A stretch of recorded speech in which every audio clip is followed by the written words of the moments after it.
नमस्कार holistic healing को आपण मान को स्वागत।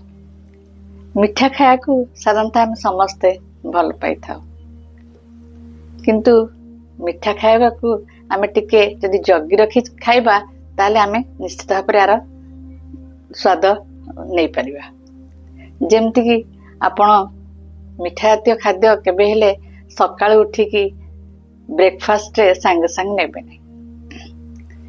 कहीं नेबे नहीं ना यार जदि आम सुगर को नबा प्रथम सुगर बेस्ड ब्रेकफास्ट जदि आम सकाळु खाइबा आमर से डाइजेस्टिव सिस्टम टा बहुत वीक थाए। मॉर्निंग रु आम जो सुगर बेस्ड ब्रेकफास्ट खाई दो ताहले आम सेटा कोन रे संगे संग ग्लूकोज रे कन्वर्ट हेकी आम ब्लड स्ट्रीम को संगे संग चली जाए, जा फल कौन हुए ना आमर सुगर स्पाइक हो जाए।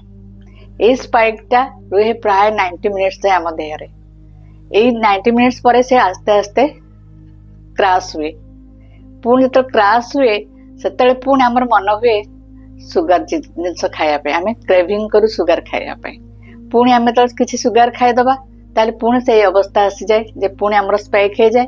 पुणी तापर किसी समय पर आमर क्रैश हुए। एमती स्पाइक क्रैश एमती है कि आमर गोटे रोलर कोस्टर आम बॉडी भितर चली थाए। यार इफेक्ट कौन हुए ना आमको फैटिक लगे, टायर्ड लगे, देह इन्फ्लेमेशन भी बढ़े। तेणु आम शरीर को सुस्थ लगे कि आम मन को भल लगे।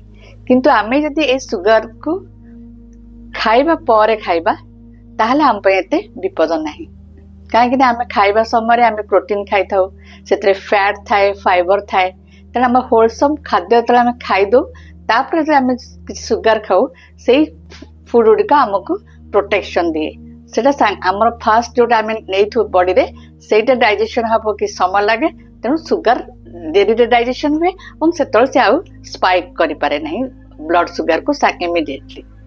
तेणु आम सब जगिबा जे आम सुगर बेस्ड खाद्य को सब केबे हेली खाली पेट खाइबा नहीं कि मॉर्निंग रु खाइबा नहीं जेतबे हमर डाइजेस्टिव सिस्टम टा बहुत वीक थाए। एवं खाई सारा पर आम जदि किसी सुगर खाई पार सुगर बेस्ड खाद्य खाई पारे ताम किसी बेसी हानिकारक हेब नहीं। आशा करुच्ची आपण ए टिप्स को मन रखिबे एवं खाइबा समय या व्यवहार करिवे।